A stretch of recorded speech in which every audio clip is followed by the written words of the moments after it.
Hello, my name is Vera and I'm Encaustic artist. Welcome to my Encaustic studio. It's a home-based studio. I'm going to record today a video. It's not going to be very short of the space. The idea is to show you how I developed my workshop at home. I'll share the good things about it, I'll share the things I wish are better, some of my work and the materials and tools I'm using. Why I'm doing this? The reason is that a few months ago I decided to start my Encaustic in-person lessons and writing the course agenda, materials. Everything was going fine, even though it's a very tedious process, until I realized that giving a lesson is only the first step of introducing somebody to Encaustic. It's a very short-term goal, and many people, after having a class, they're very excited. This is new technique, it's very different. It is a little bit risky. It includes working with burning tools, open flame. It's exciting. But then they go home and they're wondering, okay, I have just a table at home, or I have a studio, lucky as I am, and I want to start my own space. I want to have Encaustic space dedicated only to my work. And I think this is a very good long-term goal, because you give future to the people who experience joy during the lessons. This video recording will include a very brief history of Encaustic. I believe it's very important to have perspective, to know about the history of the art. Also gives you idea where to look for resources, and it's enrichment. Sometimes people don't know what is Encaustic, and being able to say one paragraph that will explain them what is it, it's very helpful and show that you're professional, that you really care about the art you're doing. The second section of the video is going to be my very natural, informal walk through the space. I'm going to use my handheld camera, and I apologize if there is blurriness, if I'm moving too fast. I'm not experienced photographer. Please bear with me. I'll go through different, first I'll go through space specifications, the general structure, utilities. Then I'll go through different areas of the space and explain about my work process and what I need in close proximity, what I don't need in close proximity. And the next and the long part will be presenting the materials and the tools. And I forgot, after I'm entering the studio, I have a small display wall with art I'm keeping at home, just to show you different techniques, different materials, different designs. These are not pieces for sale. I'm not trying to promote those pieces. What I'm trying to present is the different techniques I'm using. Thank you very much. So let's start with a short history of Encaustic.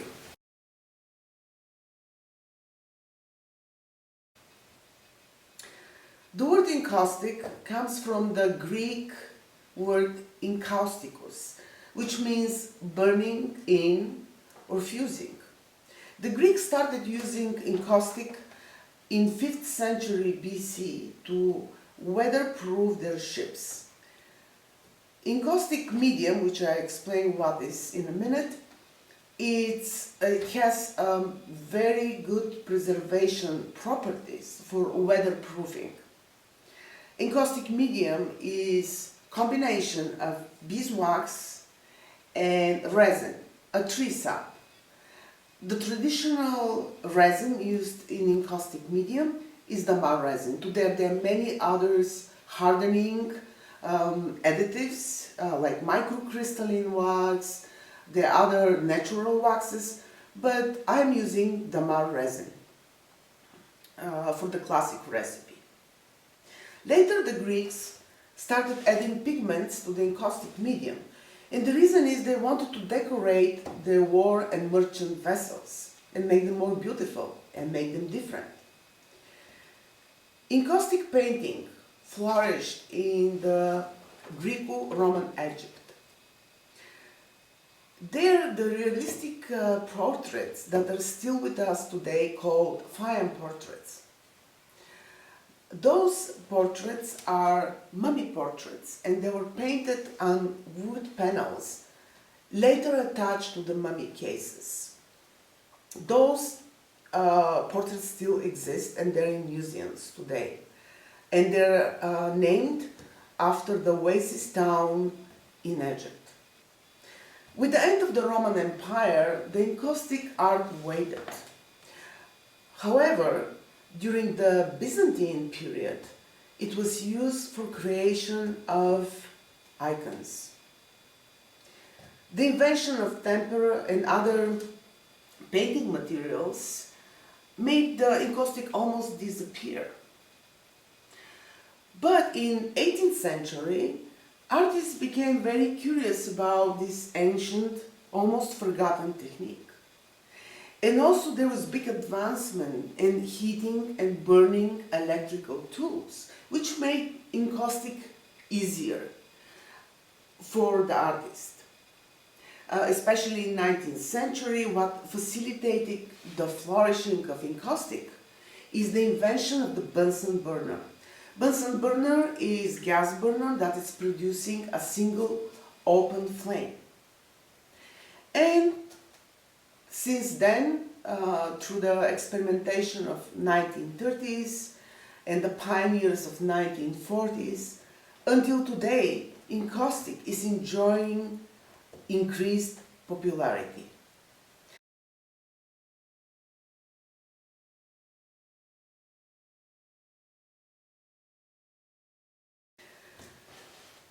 Why I'm excited about this material?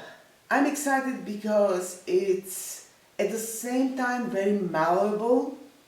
You can use it in a very short period of time, like you're using tempera, oil paint, watercolors, but this is a very short interval that you're going to paint. And then it gets frozen, which makes it a sculptural material. So you're moving constantly between fluid and frozen. And I think this is fascinating. You don't have to wait the medium to dry, you just wait for the medium to get cold.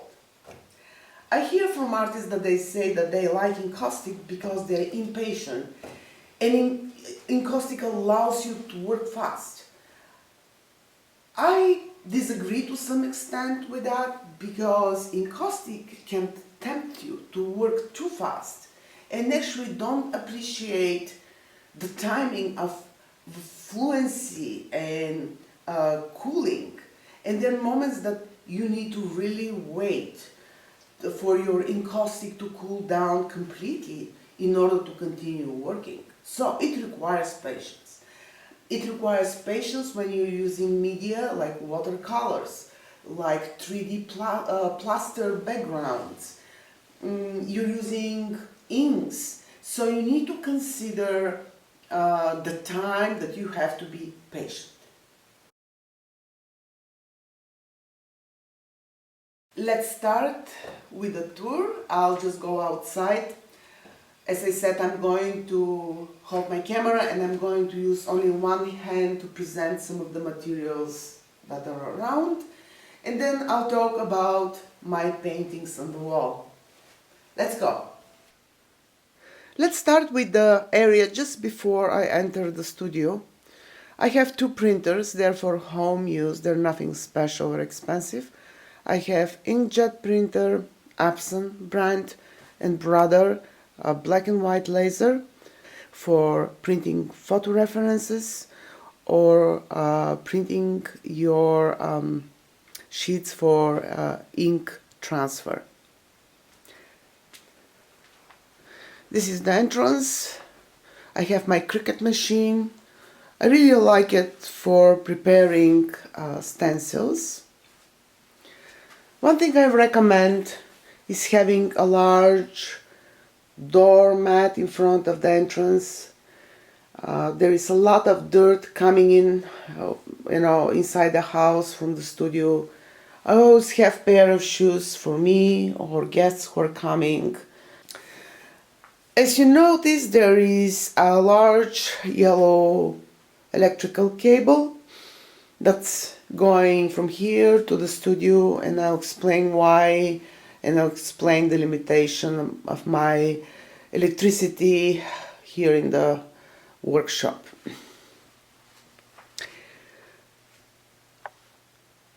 Let's talk a little bit about the space. It is quite large. It's a bit less than 2,000 square feet. This is my display wall that I created with white pegboard. It's very helpful because I can use metal hooks and other hardware to attach paintings.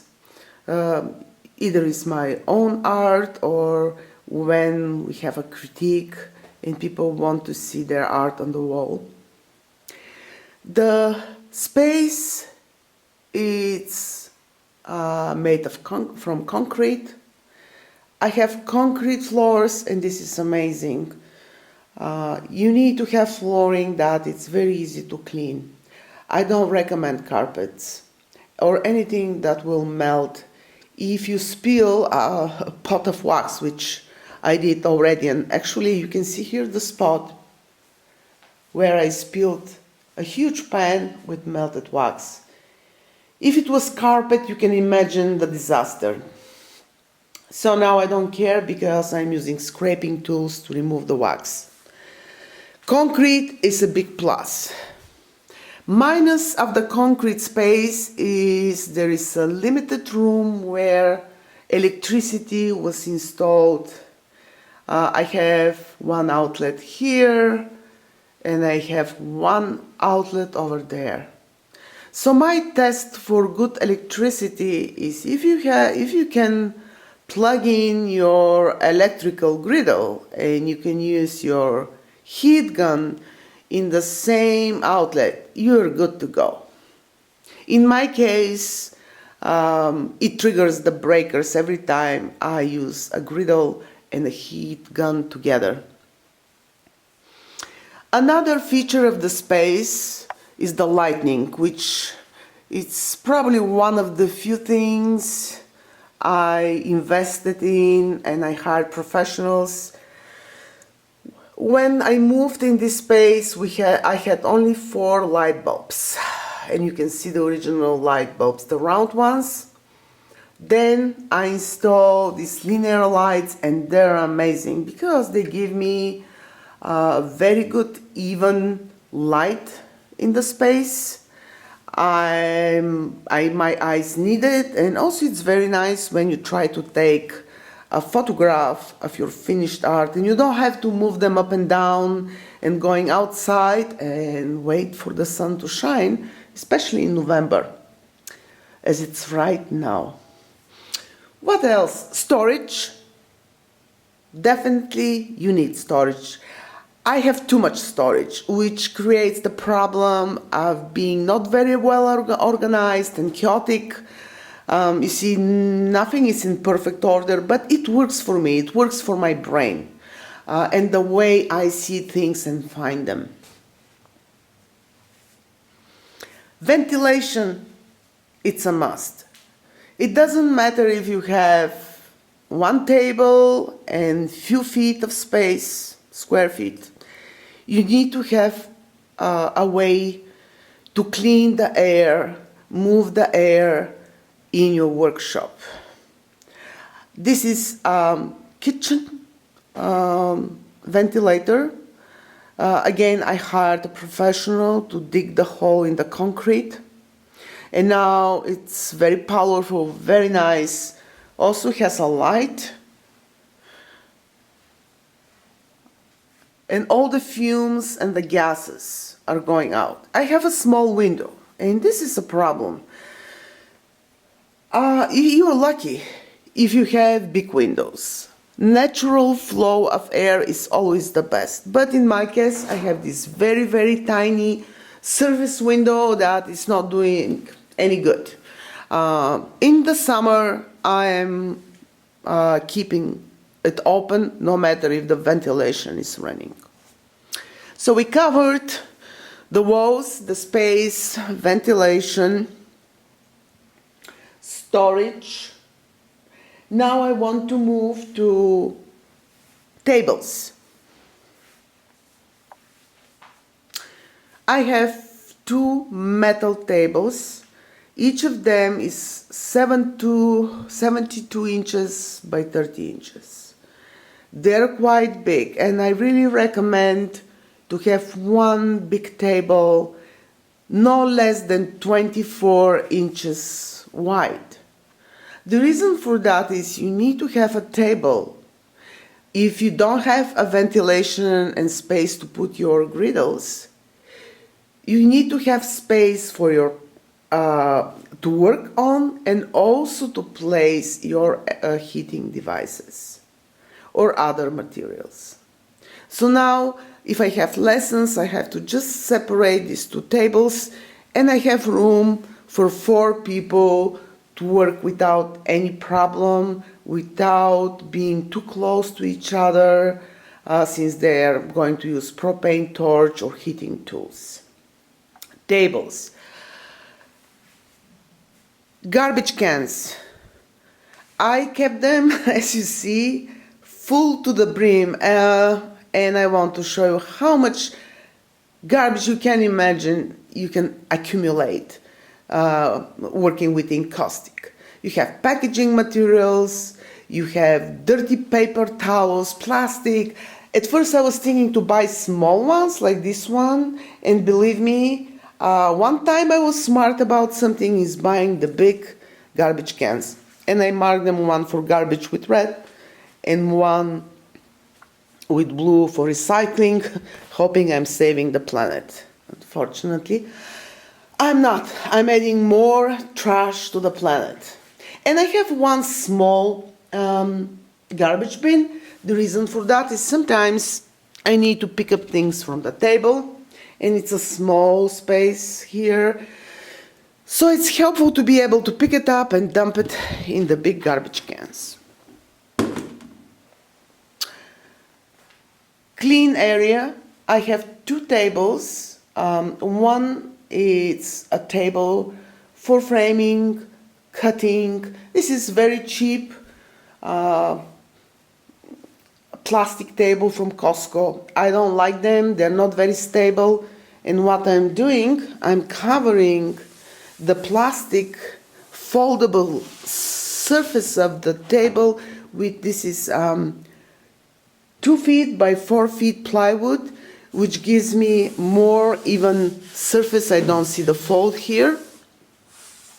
So this is the table for cutting, with cutting boards, measuring tools, of course chair. It's nice to sit sometimes, because if you're not ready to work on your feet making Encaustic, probably you shouldn't start. I'm most of the time on my feet.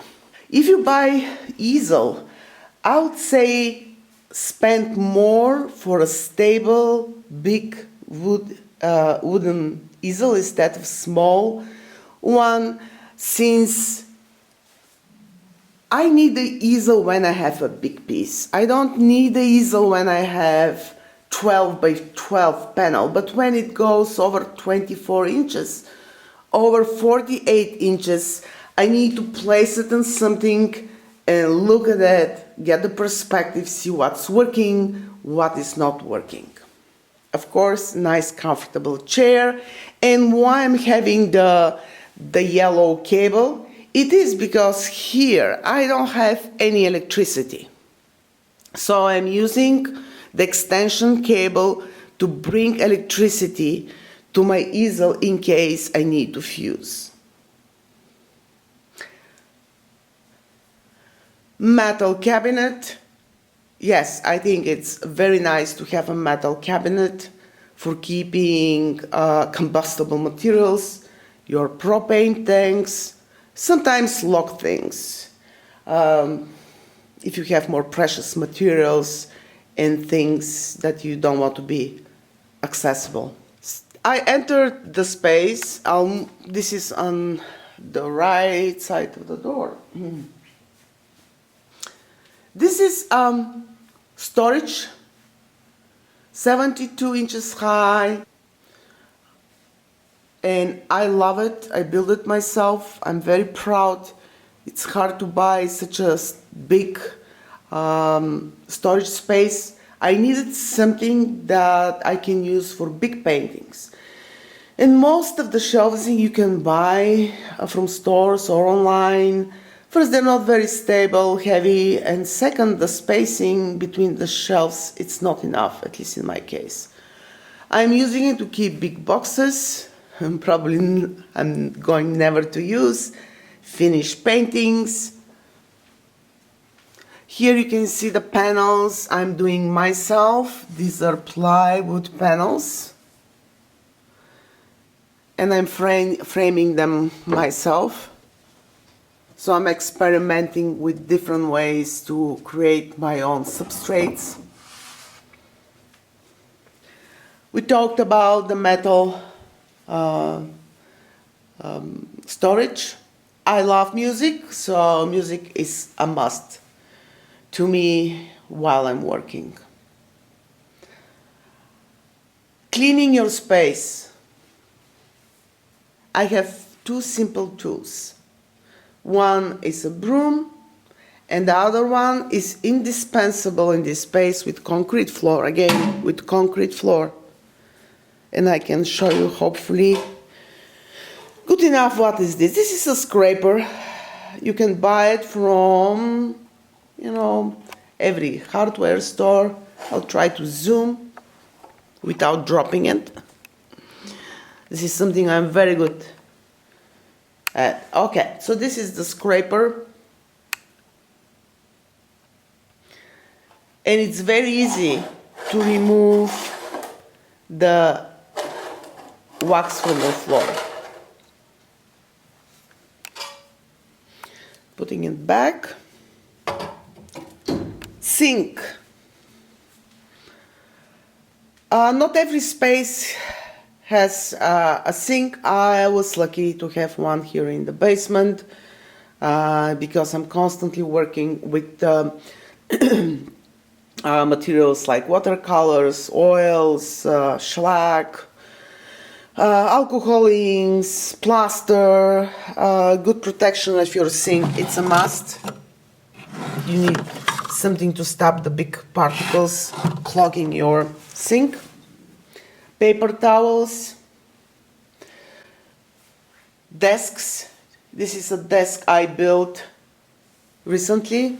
It's extension to the rest of the working area attached to the wall.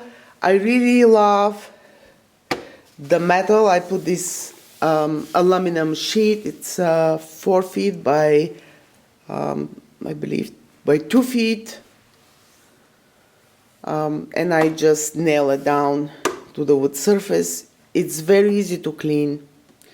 I have a fan, which I'm using in the summer when it's very humid here.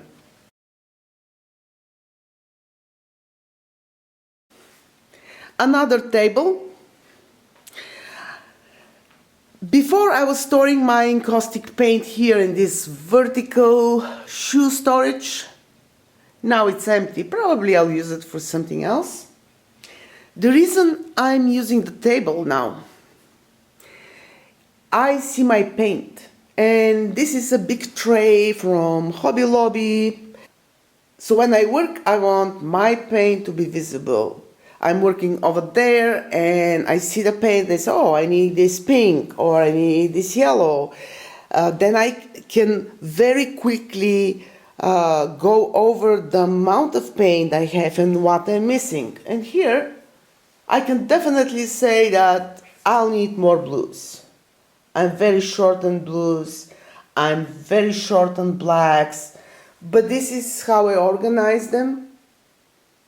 And next to them, it's my clear encaustic medium, which I'm preparing myself. Here another small piece. I love this natural beeswax. I purchased from Bulgaria and shipped in my suitcase. Probably at the customs they thought I'm some crazy person who is coming from Europe with kilograms, pounds of heavy pieces of wax, beeswax. I didn't have any problem entering with the beeswax in the United States, so it was okay. I always collect all the scrapes I have, wax scrapes. I remelt, and you can get very interesting results by melting them, refiltering.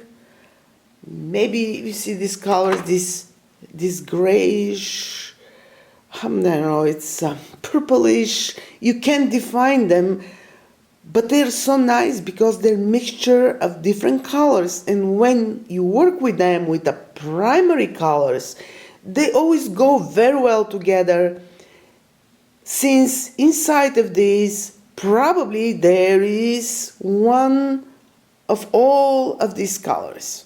A little bit, maybe just a touch, especially the grays. Most of the time you'll get, when you mix your scraps, you'll get this dirty gray, but they're great. Why not? Just filter very well. If you make your encaustic medium, then I really recommend buying this candle maker for melting the wax. It's called Soy Light.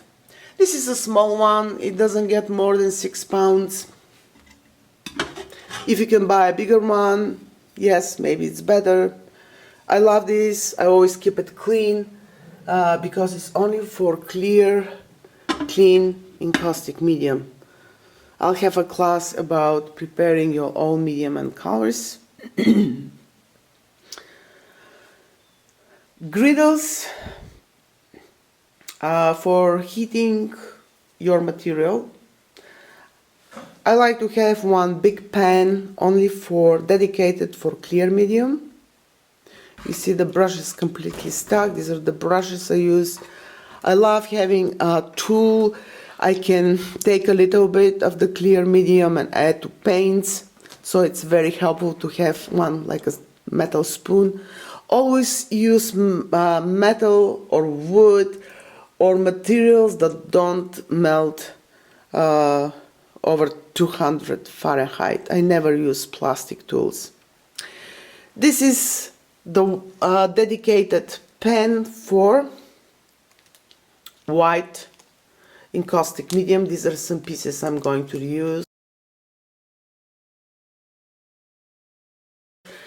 For the clear, I'm using hockey brushes because they provide a very nice, smooth coverage. The same about the white, but you can use all type of brushes, and the brushes I use 99% for the rest of the work are cheap brushes, natural bristle brushes. Don't buy synthetic brushes, they'll just melt, ruin the brush. You'll just waste money, ruin your medium. All of those are as I said, cheap brushes.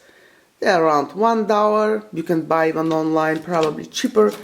I don't try to clean them when I work, I just look at the color I need, and if, let's say, if I need blue, I'll use this one, if not, other color. Then I have set of brushes, many brushes, for different purposes. I always separate the ones that are new, then brushes I'm using for different media, and then my wax brushes. These are the big ones, and on my table I just have the can with the smaller ones.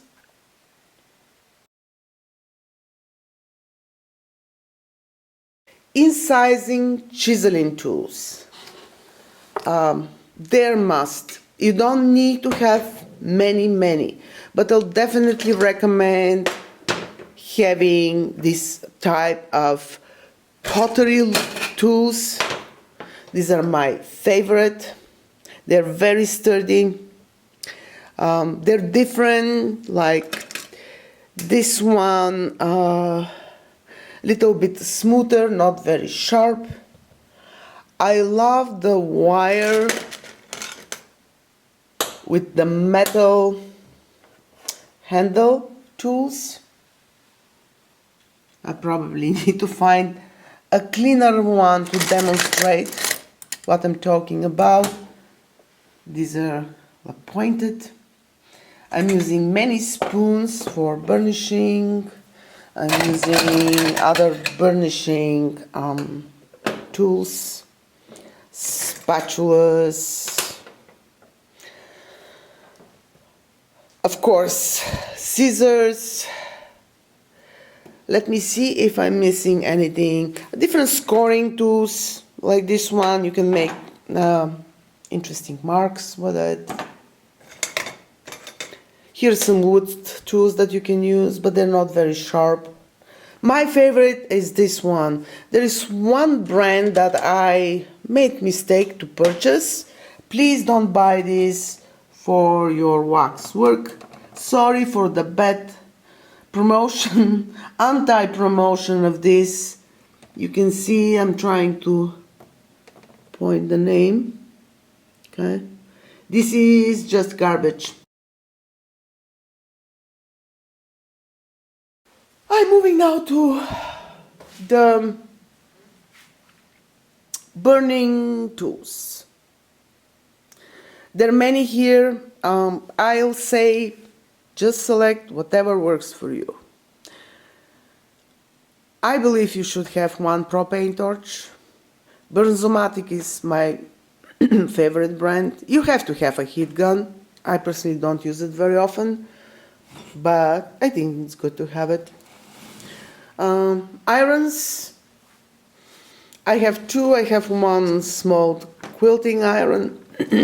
I have one very old from, probably second-hand store iron. You see the surface, it's very damaged. Important thing about iron is to have a flat metal surface like the old-fashioned irons without any steam holes, and you can use it. Usually on a low setting so it doesn't burst your wax completely. About the torches. My favorite torch, this is Bernzomatic 8500. I have for shellac burn a smaller one. This is the Bernzomatic 3500. It's very difficult to work with one hand and at the same time control the camera. Hopefully you see it. The one that I'm using very often is this very old Bernzomatic 8000. The reason I'm using is I'm, at the age that sometimes my wrists start hurting and I'm trying to protect my wrists. So this is with a hose. And this hose is connected to the propane tank. This way I can hold very comfortably when I'm working the head of the torch. Another torch, I don't use it, but I want to share with you.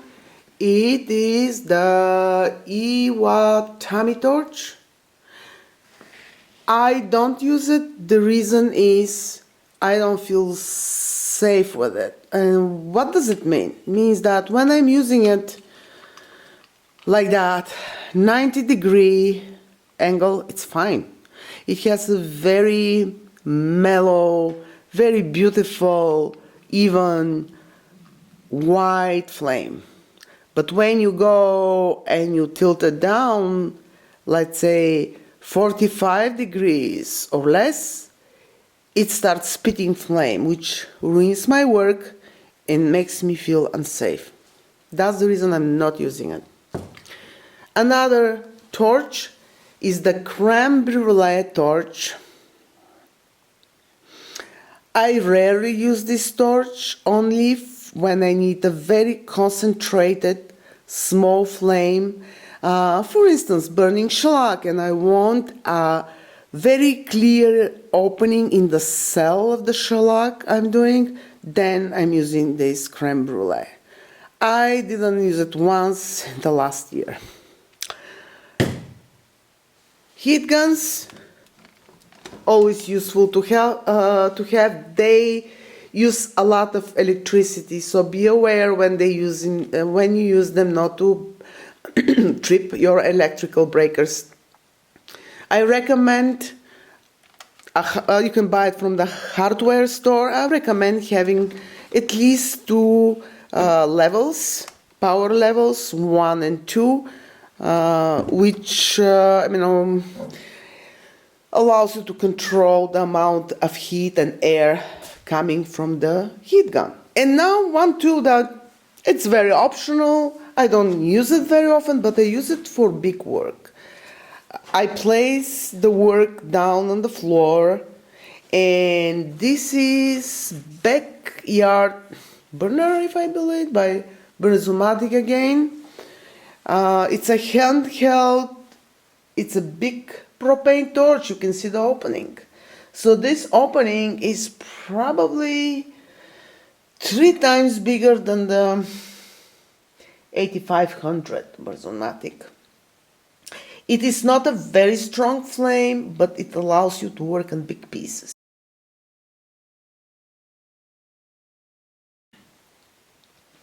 Moving now to my work area, which is, as you see, close to the ventilation. And under the ventilation are my griddles. I have one more griddle here with encaustic paint in cans. And I'll talk a little about first the griddles, then about the cans. Griddles.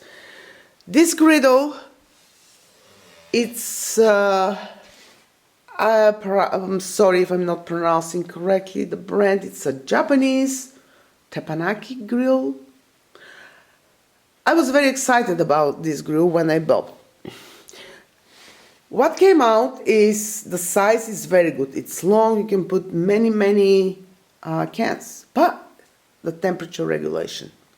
The temperature regulation, it's suboptimal, at least, to say you can move it only between 0, then you go to 1, 2, 3, 4. But before I reach 1, everything is just smoking and burning. So be prepared to work with this on a very low temperature setting between 0 and 1. Another one is the hot surface. This is like aluminum, very nice for blending colors because you can see the color much better than when it's on top of the Presto black surface. But this is my favorite griddle. It is the Presto brand, and you can control very finely the temperature from 0 warm to 100. Usually I put my griddles at 200. Maybe I can go up a little bit a notch, like 210 Fahrenheit. You can use different temperature. You can measure temperature with this oven thermometer. Some people are using different electrical measuring temperature devices. When I see smoke coming from a griddle or a can, I just turn it down, and I always use the ventilation.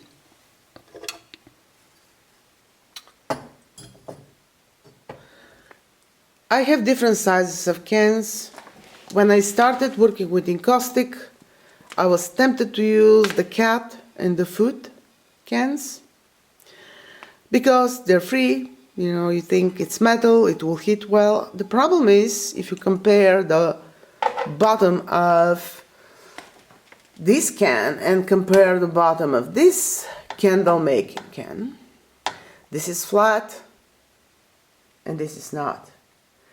This heats even, this doesn't heat even. Sometimes this one is already boiling and this is not even starting to melt. So I'm not using them. I'm not saving much. Actually, they're a problem. I'm sometimes using them for things I don't care much about. Size. I have two sizes of candle making cans. One, as you see, this is 3-inch brush, and there is plenty of space around it. So you can actually dip a 5-inch brush here. So I'll go with this one because it gives me flexibility what type of brushes I can use. Or if you think that you'll never go over 3 inches in size of your brushes, this one has a smaller size. Probably it's around I would say 4 inches, maybe a little bit less. You can buy these cans. Again, flat bottom.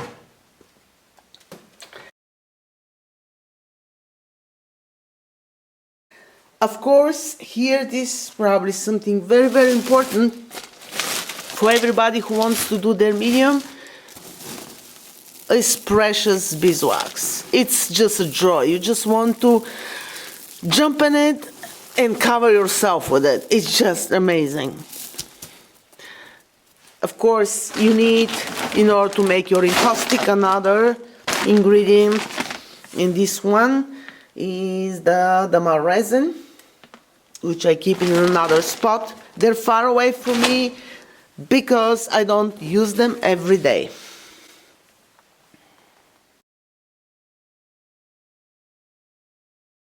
My favorite selection of medium making tools, these are dry pigments.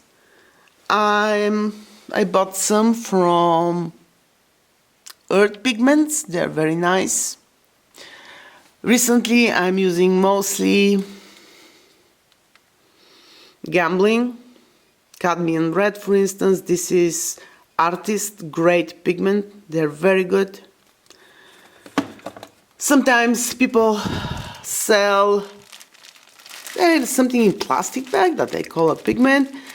Be aware that this could be acrylic pigment. Ask, because when you mix with your encaustic medium, what you'll get is just separation of liquid encaustic medium and some dirty bluish residue on the bottom of your can. So these are all my selection of pigments. Small boards, I work with wood most of the time. These are just for teaching, for experiments, for preparing online lessons in general. I work with bigger panels. I love the gallery thickness. So this is a panel that it's 30 by 40 by Blick. I have other smaller ones. All of my clean panels I'm keeping on the top, so they're far away from dirt, spills. Here I keep also my frames in the original boxes. Excuse me. I keep all of the packaging materials for these frames, because if I sell a frame, if I sell a art, I wish I can sell the frame only. I have already the packaging to ship to the customer. And here is more of bigger frames going larger and larger.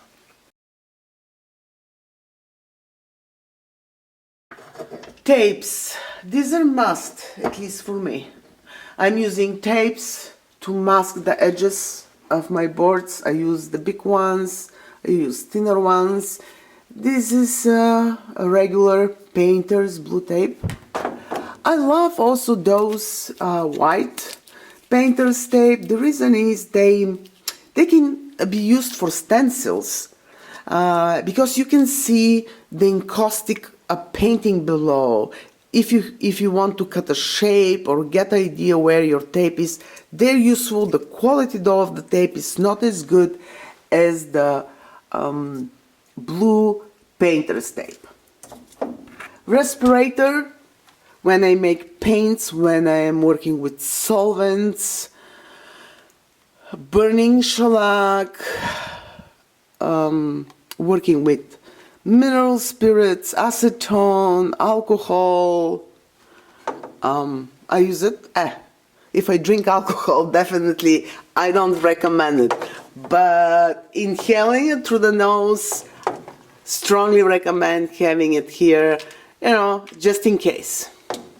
Goggles, different cleaning supplies, definitely gloves. I'm using a lot of gloves.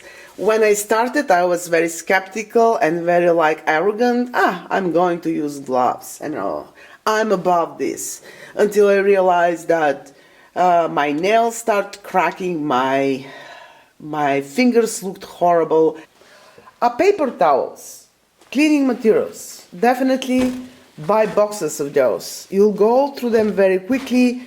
And I have always, from the hardware store, I buy in bulks these scrap fabrics. Use lint-free fabrics. So if you use them to burnish your work or clean it, it doesn't going to leave any residue or lint on the encaustic surface. Wood burning tools, not very often optional tools, but they're nice to creating marks if you're using them on low temperature. Otherwise they'll just blow your wax and melt everything. You can use them to create marks before you apply wax on your wood board. It's called pyrography, I believe, in English. Cutting, chiseling tools, these are the big ones, the sharp ones, the dangerous ones. I am using X-Acto knives, all types of X-Acto knives. They're not your friends, be careful with them. From hardware store, I buy a lot of this scraping, many of those scraping tools. This one, also from hardware store. Some polishing tools. Cards, plastic, just for polishing, this metal thing for ceramic. The dollar store, something from the kitchen area. I'm not a very good cook or baker, so you can tell me what is that, but it's very good for scraping. Moving to mark making tools, be careful, you can collect a lot of junk, so be mindful. I don't know which of those I ever used, but it makes me feel good they're here. Especially again, the cookies. I never make cookies, but why not? Having some cookie cutters. Or these beautiful cookie stamping tools. Different knives from the craft stores. You can buy a bunch of those. Stamps, to be honest, I don't know how they work. I never use them. I'm just showing all the crap I accumulated for the years. Even, I find these metal parts. I don't know what is that. Yarn. I used yarn. It's interesting to make grooves in the wax and then remove it. Leather stamping tools. These I'm using for different shapes. You can buy them online. You know, they have different profiles. The tacky, shiny, these are made with mica power. They're kind of tacky and I'm using them rarely just for accent, but I'm not using them regularly in my art. It's too shiny, it's too, I know, it's not me, but I have them. I recommend having a tray with crayons, RNF pigment sticks. They're expensive, but you know, it's good to have some colors. I'm using also these big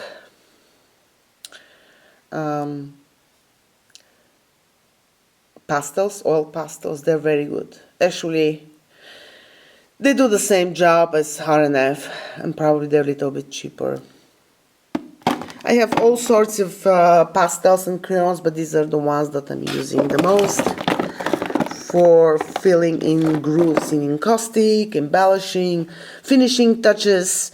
Keep in mind that you need to wait them to dry a little bit before fusing, because they have quite a bit of oils in them, and the oil can be trapped below your encaustic application and trap a moisture and oils. Brushes, as I said, chip brushes, and my favorite, foam brushes for application of shellac, watery medium, watercolors, acrylics, oil, finishing my frames. I go through a bunch of those, you know, I use quite a bit of them. Of course, oil paints, I separate them in two sections, my yellows, reds, the warm hues, and down are the cool hues.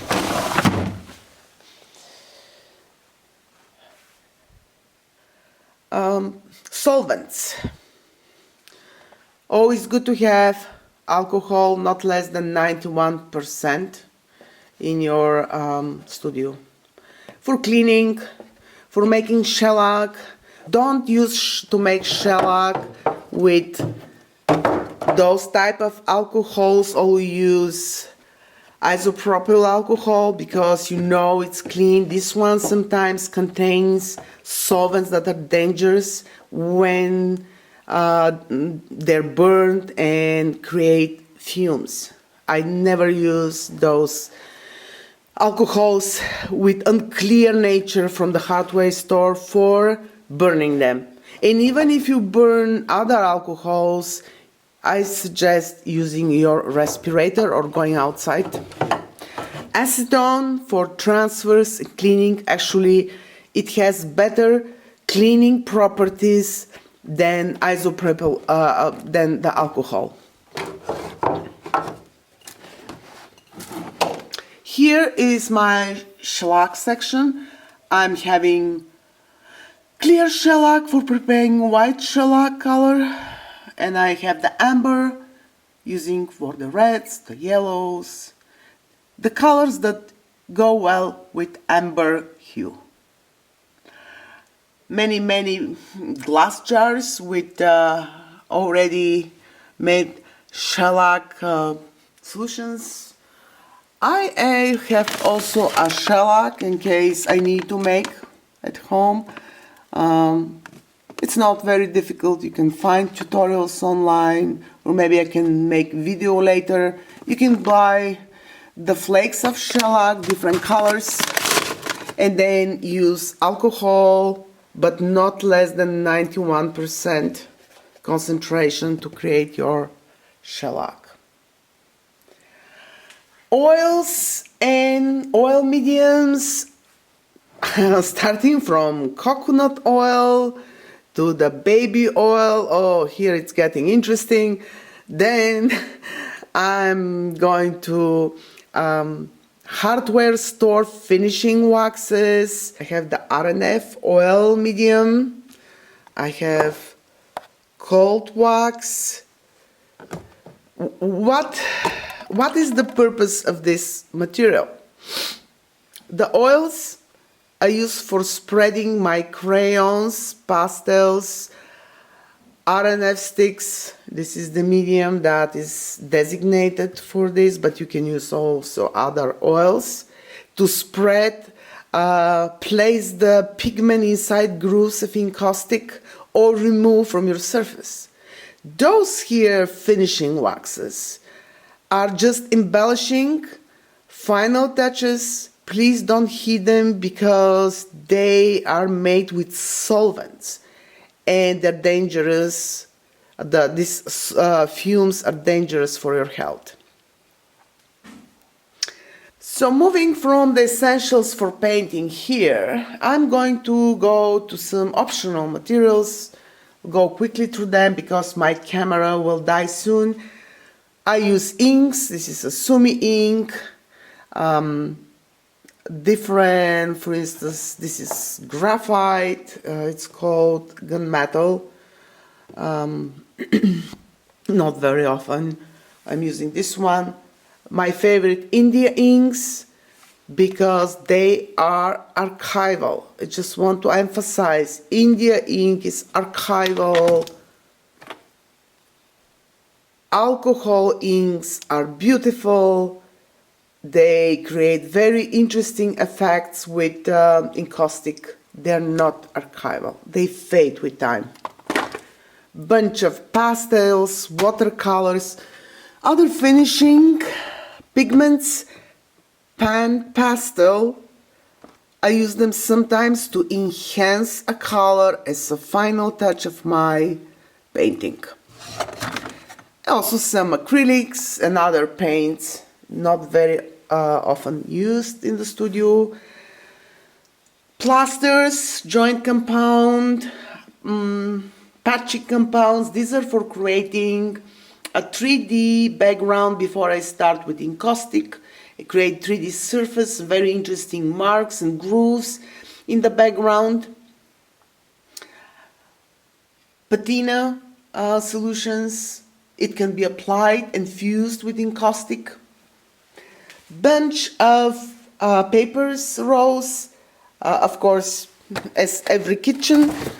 So the studio, you need to have some wrapping, clear wrap.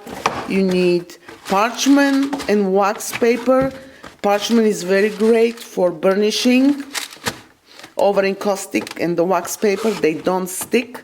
Aluminum foil, tracing papers. So here I'll start because I can go over for hours.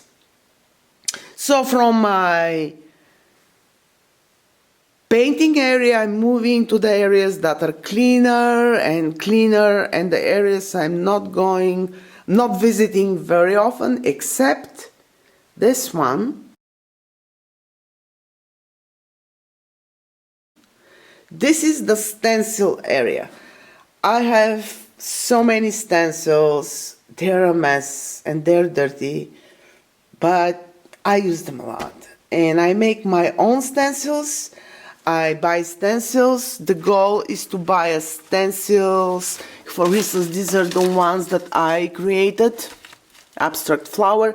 This is Duralar, Mylar, and it's heat resistant. It's important when you use with encaustic. Those that you see here, like this blue one, this is from craft store. This is going to melt on my griddle. That's going to melt. And why I'm saying on my griddle is because after I'm done with this, I need to clean it. And one way to clean it, besides waiting to cool down and you just break the encaustic and remove it, is to heat it and wipe it on your grill. So those, they'll melt. Different masking tools. My table for cutting, as I introduced it already. Mat board cutters, boards for scoring.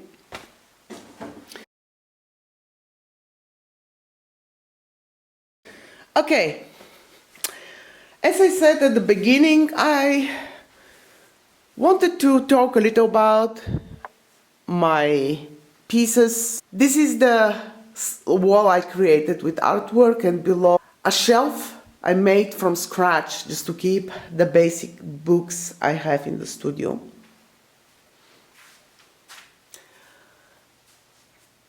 These are small 8x8. This one is an example of background I'm creating with papers soaked in wax. It's abstract background that I'm using for landscapes. It helps me really to enrich the painting and gives me a starting point for the design. Talking about patina, one example of using stencils and applying rust patina. Moving to this one, this is more representational, figurative painting. This is one of my favorite paintings. It's called Social Media. Social media is the snake, and we are all silent, afraid to share our opinion. Nobody likes to be bitten. I'm using stencil lettering around it. That piece never did very well on the market. One reason is people don't like paintings, I guess, that create this fear, especially the snake. Representation of landscape. This is Seattle, low tide, Alki Beach. There is no paper, anything. It's a painting technique that is similar to painting with other media. One period of my time I was using hot glue, which is very interesting in combination with encaustic, since the hot glue creates a barrier. You can see through the to the glue the colors below. Moving to shellac, creating cells in landscapes or in abstract paintings.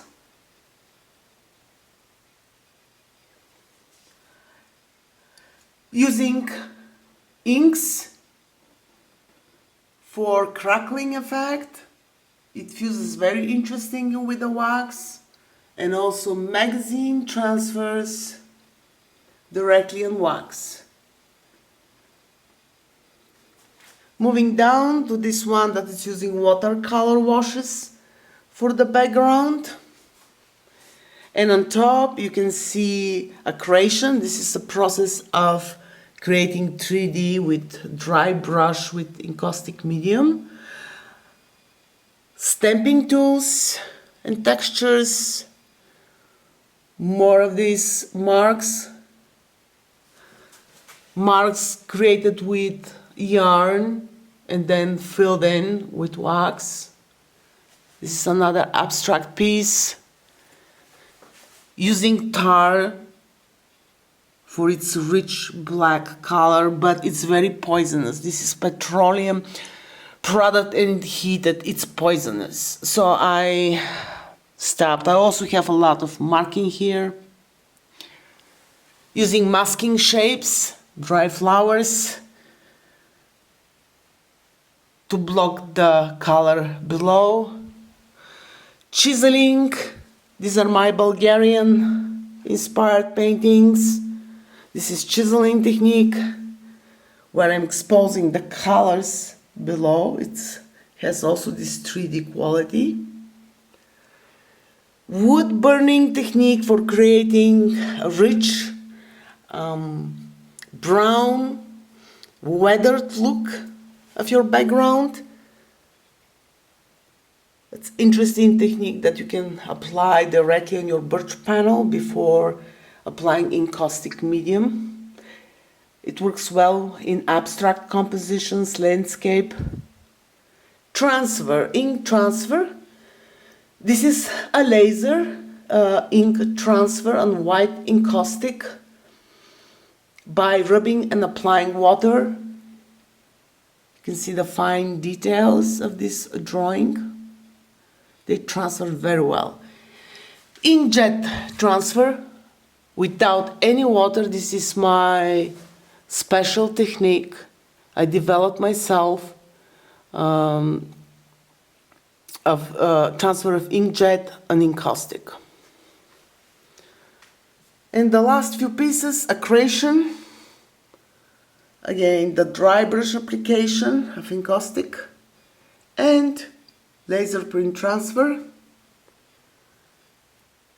More chiseling and 3D effects.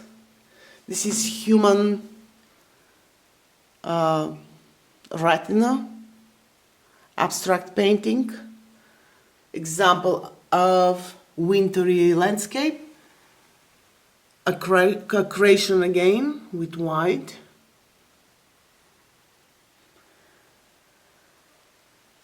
and I try to do some experiments with jewelry. They're not for sale, I'm still working on that. I try to use metal, and I'm just saying for those who want to try, it seemed very stable at the beginning, but I dropped one of them after months and I discovered that there is no very good adhesion between the wax and the metal once it cools down.